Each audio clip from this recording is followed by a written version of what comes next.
Friend, I don't know how to tell you this, so I'm just gonna go ahead and say it. Your teeth is real dingy, looking like eggnog, looking like Hennessy with ice in it. And while I know you may not have enough money to go to Columbia and get you a whole new grill, you do got $21 to get you some of this Lucida charcoal activated toothpaste. When you walk away from the brunch table, everybody was talking about you. And I don't want them to do you like that no more. So friend, get this toothpaste and change your smile today. Drop down in the description box, click the link. Signed, your friend.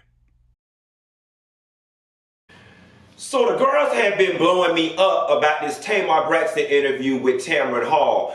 And I said that, well, I hadn't watched it, and I said I wasn't going to touch it for various reasons. But here I am. Let's talk about it.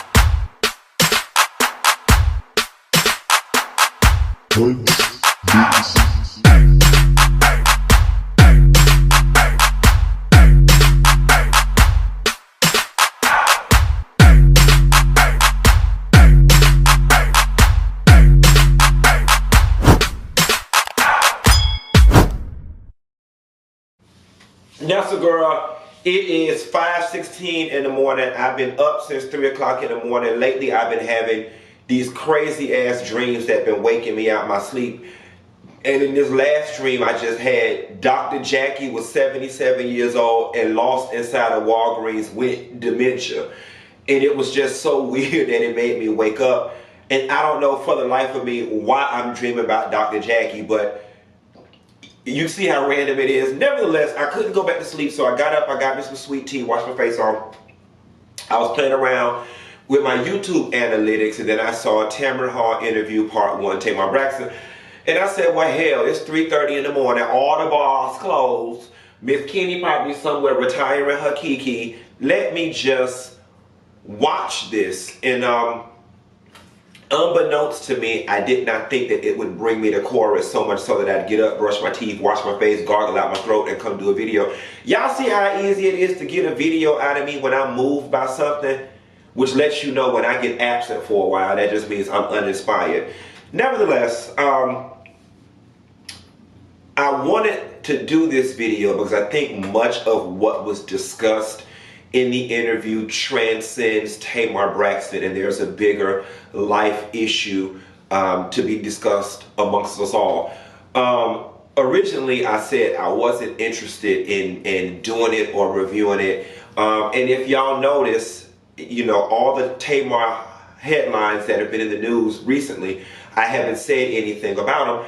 And a large part of it is because for a lot of years, Tamar and I had this toxic back and forth relationship or whatever the case may be. And we both, you know, apologized to each other and expressed, you know, remorse and just trying something different. And I didn't want to upset that. You know, I was like, you know, she's been something I reported on for so long, and I wanted to try giving friendship a try. So even with that, I'm going to tread lightly on this subject in an effort to not offend or whatever. But I want to start out with a very, let me start out by saying I think this interview is the definition of authenticity, honesty, and self-awareness. A big, you know, introspective admission that Tamar made was she said she had low self-esteem.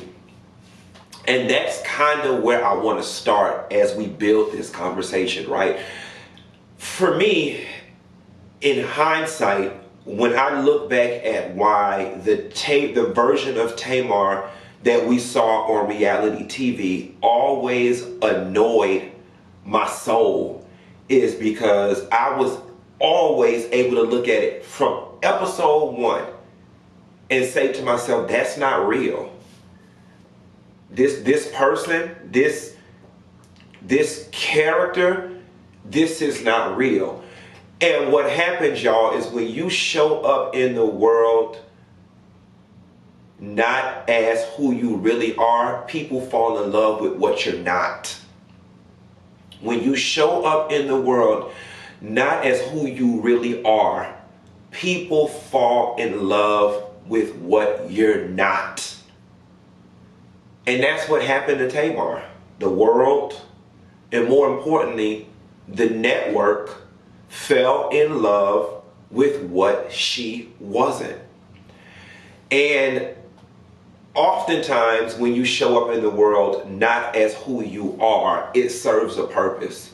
More times than not, it's a protective armor, a protective mechanism, or it shields an insecurity. And we all have them. We all are insecure about certain things, certain aspects of our lives, certain aspects of our physical appearance, certain, advantages and disadvantages that we all have them. Some people have them more than others.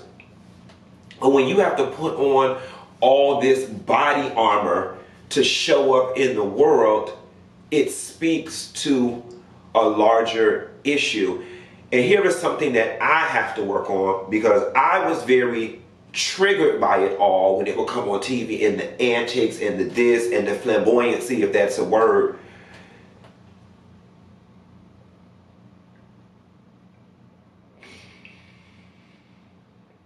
Insecure people bother me. And that's something that I gotta work on. Because I know oftentimes that that's not something people can help. And because I was able to see a lot of that, it annoyed me at a very deep place. And I think what exacerbated a lot of that annoyance is because when you, and this has nothing to do with Tamar, this is me, when you're in Atlanta and you're part of the scene, you're part of that, this reality TV person had a party, all the black TV people are there, it's so-and-so Halloween party, all the people are there. When you're a part of that world, and I was, still is, 1 foot in, 1 foot out, when you're part of that world, you see it so much. And the sad part about it is so many of y'all faves across all the shows suffer with the same situation Tamar is dealing with, and y'all know who I'm talking about. I ain't even got to say it. Y'all know the ones. Drop down in the comments and run the list of the ones. And I'm pretty sure the average person is going to pick up on the ones. Nevertheless, this gave us an opportunity to see the real person. And I would honestly say this is one of few times on television that I have actually been able to establish a heart connection with Tamar Braxton. I connect to real people, and that was a real person. That was a person, I want to go to brunch with that person. Like, I want to go shopping with that person. I want to ride down the street in a convertible singing old school R&B jams with that person. That other thing that was on reality TV, giving all this from here to there, I don't like her. Let me stay on track, because y'all know I had a Snicker bar this morning. It don't take much for me to veer off to the left. Am I doing good so far? Okay. Now, I remember, and I'm glad that Tamar clarified a lot of what was going on Iyanla. Because that Iyanla episode, it really put a bad taste in my mouth for Tamar. And quite frankly, and rarely do I say this, she got a bad edit. And this actually also speaks to the prison that she was in, playing the character that she was playing. They edited that Iyanla episode to make it appear as if Tamar was just flipping out and not wanting to listen to Iyanla and just being a spoiled, bratty bitch.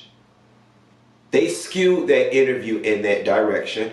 And here's what's important, because that direction speaks to the character that the network has fallen in love with, the person she showed up that was not herself. It spoke to that character. All the while, now that she tells what happened, instead of being annoyed, I feel bad. And I sympathize and empathize with her because what was done to her in that moment was wrong on so many levels. And I can only imagine the way the molecules in her brain were dancing as she had to entertain so many different things. She had to entertain betrayal. She had to entertain I'm at work. She had to entertain my mama sitting right there. She had to entertain which one of these bitches done told my business to these hoes. She had to entertain what the people gonna think. What all of this is going on in her brain. And what we saw was somebody, responding to a grave familial injustice that was wrong on all levels. Especially considering the fact that the sexual abuse was not public knowledge. It'd be different if it was already knowledge, already something we discussed. It's the sticky part of your past that we don't want to discuss, but we need to because we feel like the sexual abuse is a large part of what's going on. Now, when I went to Florida State University and got my degree in economics, them people ain't teach me nothing about the psychology of sexual abuse. All right, and I may be wrong, but in my heart of hearts, I really do feel like whatever happened with Tamar, with the abuse, more likely than not is completely independent of the core issue that was going on amongst the sisters and with the family. I mean, loosely, perhaps, we can tie the abuse to some of the esteem issues which fed into the character being created, which led to some confusion in their relationships, maybe. But for me, it's a very loose association. And that being said, it really is a piece of the puzzle, in my opinion, that could have been left out of that situation, especially considering the fact that it had not been discussed prior. And unfortunately, in a situation like that, you got to be careful. All truths ain't meant to be thrown out all the time. Like, I'm not gonna lie to you, some shit is meant to stay in a box and put in the back of the damn closet, because if telling said truth is going to cause more harm or damage to somebody, then why even bring it up? If the truth is going to do damage to somebody, to their soul at their core, then that truth could just stay in the box. And it don't make it a lie because it's in the box. That bitch just in the box at public storage, $169 a month. With that old sofa your dead grandma left, but y'all don't want to throw it away, but don't nobody want that musky shit in their house. And all them figurines that your great grandma had, them little black saxophone player figurines, y'all know all black people got them. And they in that storage. And them dishes that your mama left at her house when she died, but you don't want to throw them away, so you just put that shit in storage. I know. All my dead mama stuff still in storage too, child. I don't know why I don't throw that shit away. And it's a lot of truths and a lot of them damn boxes that's in that storage. And you know what? Just as long as I got $169 a month to pay on that storage, that shit gonna stay right there in that box. And nevertheless, it was wrong. And now I'm gonna be messy real quick, because y'all know I gotta be a little messy. Which one of them hoes y'all think told the people take my business? Which one of them sisters? I got an opinion, but I ain't gonna say who. Y'all drop that in the comments and write if y'all think Tracy did it. But I ain't gonna say nobody. The other thing I want to talk on too before I tie this up is the relationship with her sisters. It is unfortunate because in a moment like this, especially looking at this interview, I could tell that Tamar, and probably her family too, would want nothing more than just a big, happy, Tyler Perry, harmonious dinner situation. And the reality of it all is there's been a lot of pain inflicted on a lot of people from a lot of different areas. And everybody has got to be allowed their own process and to run the full gamut of emotions before there can be true healing and reconciliation. And it's like, yes, while Tamar, needs love and affection and acceptance from her sisters right now, there also has to be an understanding and an allowance made that regardless of the reason why you had to create this person and why you behaved the way you did, and regardless of the stress that you were under, that has absolutely nothing to do with me, and B, as a result of all of that you've got going on, self-imposed or not, all of that inflicted a level of pain on me. And so while you over here hurt, mad, and crying, so am I. So everybody has got to run their process, be allowed breathing space, be allowed time to process betrayal, process what type of boundaries that they need to create when we do come back, get the band back together, and be able to move forward. But I definitely think that Tamar, both professionally and in her relationships and friendships, and now how she shows up in the world, I definitely think that there is so much for her to be gained at this point, because we now know her. We now get her. We now understand. We now know what makes her tick. And before then, all of that had been hid from us. I'm going to go out on a limb and say all we knew, because I called it a clown, was that clown that she was being on TV that a lot of people just did not like. But since we get it now, And I definitely commend her. I just realized the whole damn interview was about suicide, and I didn't make any mention of suicide. While I can say I have never thought about taking my life, I have definitely experienced bouts of I don't want to wake up. And I know that there's a very thin line between I don't want to wake up and I want to die. During a time, and this time of my life was chronicled on the internet, so y'all know what period of time I'm talking about. There was a time where I would just lay in the bed for days on end, and I would just chant. Like, after sleeping for so long, I couldn't go back to sleep, but I did not have any gas to get up. Just laying in my sorrow and just laying in my head. I would just lay there.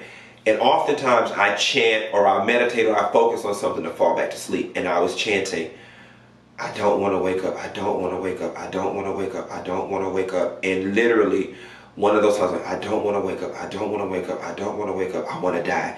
And when that happened, I was like, whoa.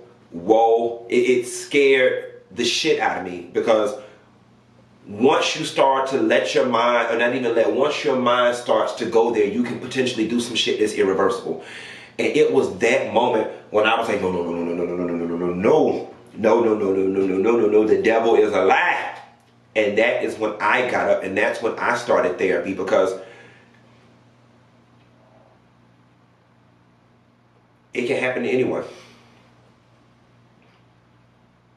Becoming an alcoholic can happen to anyone. Becoming a drug addict can happen to anyone. Becoming a victim of domestic violence can happen to anyone. Falling victim to mental illness, suicide, depression, anxiety can happen to anyone. And so,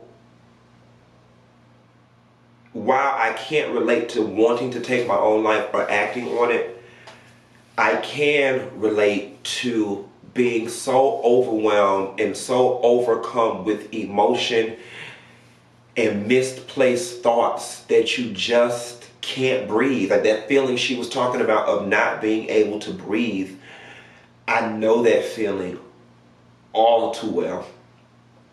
And that's why the present day version you see of Quentin and Antoine Latham goes out of his way to fortify my space of peace, my space of mental clarity, and living a life that keeps me happy for me, that is immune to the attacks, the energy, the thoughts, prayers, deceptions, spells, potions, hoodoo, voodoo, and everything in between of the outside world.